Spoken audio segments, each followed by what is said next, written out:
Hey everyone, welcome to Get Freight to It. I'm your host, Chris Arredondo, co-founder and head of pretty much everything customer related here at Cargo Chief. In our series and upcoming episodes, you'll hear from not just our partners and TMS companies, but also insight and brief discussions with some of our customers here at the Chief, covering unique topics in the logistics industry.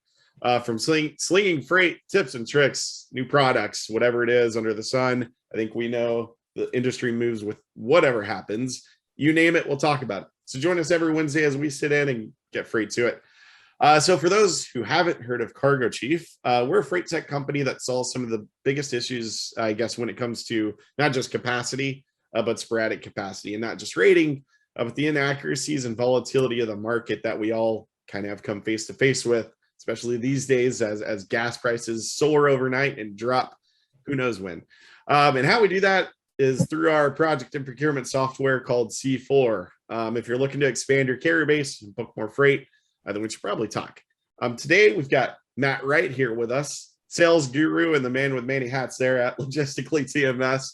We'll be getting into digital freight matching more from a TMS perspective, kind of what they're hearing from customers, what's new, what's unique about Logistically TMS, and I think built to simplify, leverage, and really maximize that digital process. So Matt, welcome to our third episode. Glad to have you here.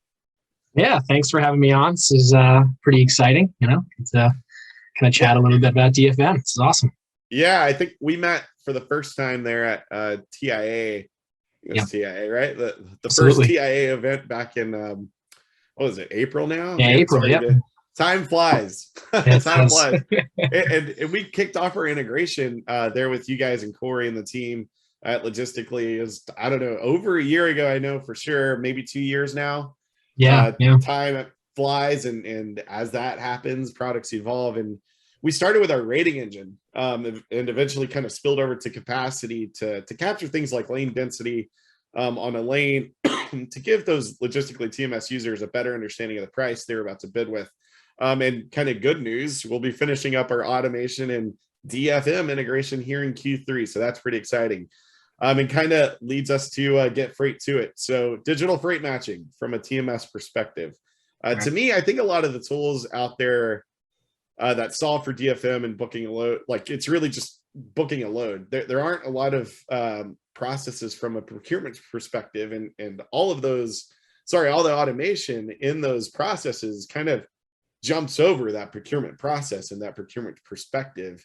And really it's just kind of like giving a carrier another page to have another 2 or 3 clicks that they don't want to do. And it kind of defeats the purpose of optimizing. And carriers are still very much living in their inbox or would rather pick up the phone versus logging into a 10th load board. That's kind of how I see a lot of the DFM tools moving. And they're really skipping over that big piece, that procurement part, and where all the negotiation relationships are driven. So I guess there with that, Matt, you guys there at Logistically, did you have a lot of customers kind of asking for DFM, or when did you really see the need for like digital freight matching, and how do you guys look at it from your perspective? Yeah, so I mean, I think that was the big driving force for us in terms of diving into the DFM integration with you guys is customers reaching out and requesting that of us, right? I mean, wanting to take it a step further in terms of, going out and sourcing new carriers and establishing relationships that they can kind of hang their hat on again in the future. I think there's previously been a lot of focus on covering the one-off load. Let me hit a load board, or what can you do for me today? And there's no relationship building there, to your point. So, we've seen that sort of trickle its way into the current customer base and into, prospects that we're talking to, right? It's not that I don't want to see a market rate and that I don't want to see, some of this cool market level data, but I also want to take it a step further, right? I want to take that carrier's information and start reaching out to them and identify if this is someone I can work with going forward. So we've seen just a large number of requests coming from customers for that specifically. We've also just, you sort of pick up on the little things that people ask when you're giving a demo, when you're talking to them. Oh, well, can I actually reach out to this carrier? Do I have to do that externally from the TMS, right?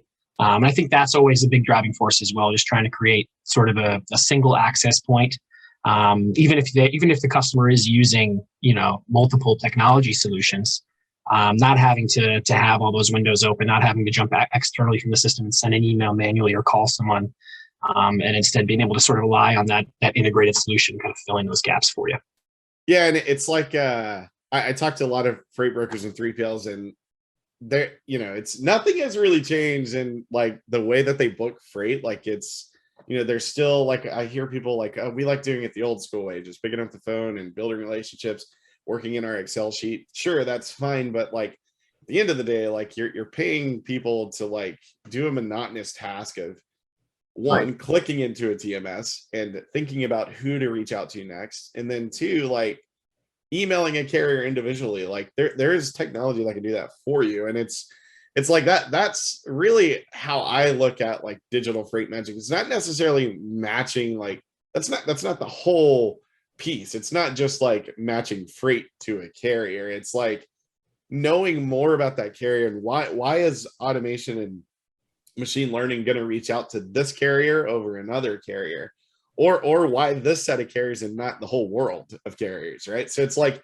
there's a lot of things that it comes down to. It's like mitigating your risk. Like when you go to load boards, you're kind of increasing that risk level of like, who's going to pick up my freight, who even is seeing the freight that I have. Like you kind of want to, like, I think in today's world, it's really a lot about quality and options, and really making sure you've got that high quality and plenty of options, but the right ones to pick up your freight. And it's like DFM tools, a lot of them, it doesn't break that down. Like it's really just still kind of another load board. And I think a lot of, not necessarily just tools, but the industry as a whole, we haven't gotten to the entire process yet. Like DFM matching the load to a carrier is one part, but there's still the procurement piece, there's still the rating, there's still the selection, there's still the quality, and all of that goes into booking freight that's still there. And it's just like, I still think we're a couple years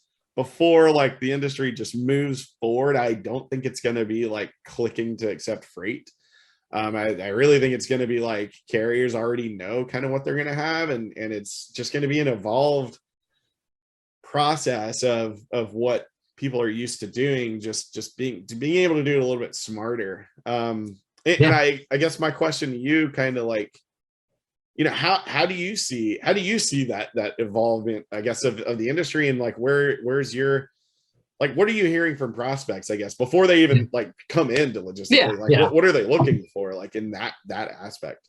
Yeah, well, I think what we see is, there's, to your point, right, there's still people out there that are kind of attached to the old school way of doing things. And I do think it has its place, right? I mean, depending on what type of broker you are and what type of vendors you like working with, I mean, there's a stylistic approach to relationship building, right? That I think is really important, right? It's just, if you're a more manual person, you're working with someone else who's old school, maybe it makes sense for you to do it that way, but people are shifting away, right? And that's where the DFM tools come into play. I think it's a good indicator as a broker, if you want vendors that are going to respond to even other tools like these tracking apps and some of these other sort of more technologically advanced solutions and tools, right? If you are working with carriers and you're getting linked up with them through a DFM platform, that says a lot about that carrier and their sort of openness to new technology and to some of these features and functions that tools like DFM bring into play. So I think part of that comes down to knowing who you are as a broker and knowing how you want to approach that. Relationship building will always have a human element to it, right? I mean, part of building a relationship is knowing who you're working with and liking them and getting what you need getting what you need from them, right? And providing the same, right? It's a two-way street. I think a lot of brokers really overlook the whole relationship building with their carriers part of the process. It's so many brokers are so focused on like, let me go get great customers and do everything I need for them, and I'll give them just basically the greatest massage over time. But at the end of the day, you want to be linked up with vendors that are going to help you fill the gaps for those shippers and for those loads that you need covered, right? So, yeah, I think that's kind of what we're seeing, right? I think, like I said, there's going to be always some element of that's a little bit more human driven, but having tools in place that help automate some of those functions, might free up a whole person's job, a whole salary's worth. There's a lot of brokers that don't use a DFM tool. They've got someone sitting around focusing on, I'm going to go call carriers all day today. Yeah. Which is a really outdated way of doing things. It doesn't mean it doesn't work. It has worked in the past, right? But it does mean that it's not as scalable anymore. I think for businesses that want to grow, same type of thing, right? We can't have someone sitting around calling all day, right? We want to be getting that next load covered. We want to be sourcing new carriers. I think the DFM tool too, from a logistically perspective specifically, we put a big emphasis in the system on driving end users, the user base, to carriers that actually have what they need for the load they're trying to get covered. For us, it's pretty simple: mode, equipment, and service area, right? At the end of the day, if you have 1,000 carriers in there, ideally we create a funnel and it's less of a list for you to sift through, but that assumes you have existing relationships, right? And so having that same sort of notion employed on the other side of the process when you're going out into the market trying to find new coverage is a great way not to waste time and not to waste the carrier's time, right? Because carriers have a job to do as well. So I think we're just seeing a lot of it. That's kind of where the request is coming from, right? Anything that's going to make us more efficient. I think that's an underlying theme in general in technology. No, for sure. I think a lot of there's this thing called data. It can be scary, but I think a lot of TMSs have all of this data, but it's about interpretation and making that, optimizing that interpretation point. Things like, if you're making a rating decision, like we sat with a couple customers in Florida a couple of weeks ago, and they have the data on when a load is booked, when a carrier is assigned, when the load is built, when it was EDI'd over. There's timestamps on all this stuff. But in order for someone to understand, why did we pay $2,500 when the market says $2,000? It's that somebody goes back and digs up all that data and interprets it and makes that next decision to say, oh, we paid $2,500 because XXXXX. And it's all these TMSs have this data. It's just about, tech companies and a TMS giving their user, like you said, the end user, a way to interpret it and be more efficient. It's that's kind of where I see this stuff moving. People, a lot of companies and 3PLs ask us, and I guess here in parallel to DFM, I guess, to kind of move us along, you guys have other integrations out there too. And again, we talk to a lot of brokerages, 3PLs that have their homegrown TMSs, and they all come to us rather than finding an existing integrated solution. I think they're kind of probing and asking, do you guys have this feature, this feature, this feature? But at the end of the day, is that the right feature to build? Both of us, I'm sure time and time again, we've built stuff, deployed it, and turned around and said, damn, why did we do that? Right. Yeah. We talked about that at TIA, right? Yeah. The whole notion that just because someone wants something doesn't mean it's something that they actually need. It doesn't mean it's something that we should build, right? As a software provider, as much as we want to build everything. And, I think, providing the right tools is the best way to provide value, right? And understanding what the customer needs. And taking that into account and kind of letting that drive the bus for you, so to speak. I think a lot of, just from general software perspective, I think a lot of vendors get really into this notion that they want to sell their biggest package, their most impressive set of features, or whatever it is, right? But at the end of the day, right, you want to put the right tools in front of them. I think tools like the DFM product, you guys are have rolled out now that we're getting implemented. Very excited about that. Yeah, it's going to help me quite a bit. Yeah. But tools like that are the right tools, right? I mean, that's when you see enough of a shift in the industry, like we're starting to see, I think it becomes very clear that those are the right tools, and that's the right stuff to spend time on, and the right stuff to push people to as well. Yeah, it's that customer driven creation, I think is the actual term, marketing term. There we go. Now I use my degree for something, I guess, rather than rolled up somewhere. But no, I mean, yeah, like the DFM integration, I guess what are some other things that you guys have coming out here in the next quarter?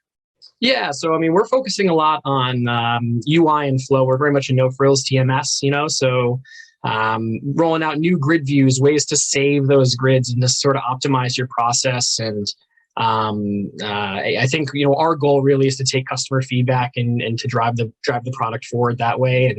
And like you mentioned, right, we don't want to build things that people aren't going to use or aren't going to be useful for the customer base. So I think that's It's been a lot of UI driven stuff, right? What are little tweaks, little bells and whistles we can add to the process that are going to enhance sort of the user flow for customers. I think, the central hub of the system has really been a big focus for us lately. Just that, like I said, to sort of save views and know what you're looking at, and sort of filter down, the different things that you're trying to interact with. We're always sort of enhancing carrier integrations and things like that as well. That's sort of a never-ending process, right? And I think we've also had a big shift sort of in the past, I want to say a little bit less than a year. There's obviously drayage has really blown up in the industry. And so we've actually started to really dip our toes into that water as well, providing, the drayage delivery order documents and some of those different types of fields and the data points that you need to track on a drayage order that don't really apply to domestic freight. So that's been kind of a cool little process for us. I mean, a year ago today, we didn't have any of that stuff. But we brought in customers who need it. And I think the collaborative approach has been cool, because now when I talk to new drayage brokers that are coming in, right, they're looking for stuff that we've actually built, because, we didn't build drayage just, based on our own conception of what drayage needed to do. We built it based on, what the customers were saying it needed to do. So I think those have been some of the big areas for us. Always integrating with some other tools, for like load boards and tracking tools and things like that. I mean, there's a million vendors, right? I mean, to connect with, it's so crazy now. You go into TIA with such a shell shock in that regard. Right? Yeah, it's amazing how many different vendors overlap one another, and even ones that provide similar services do it a different way. It's such a cool thing. But I mean, like I said, UI and flow. It's always about trying to create the best, and most efficient process for the user base. So that's been our focus recently. So less clicks, simplicity, optimization there with Logistically TMS. So Matt, thanks again for joining us today. If you don't have a TikTok, how can people connect with you? Should we follow you on LinkedIn or? Yeah, I'm not doing any special dances or anything. But no, we do. We are on LinkedIn, so you can find us Logistically TMS, and you can reach us at logisticallyinc.com. Feel free to request a demo. I'll be happy to bring you guys through and talk through anything that you're looking for. But thanks for having us. We're very excited to be on here, and really excited to finish up that DFM integration and enhance the workload. That's right. Yeah. So thanks everyone and Matt for listening in to our third episode of Get Freight to It. Keep an eye out for more information on our upcoming DFM integration with Logistically TMS. Tune in every Wednesday to get the inside scoop of what's going on. Till then, connect with us on LinkedIn or visit us at cargochief.com. See you next time.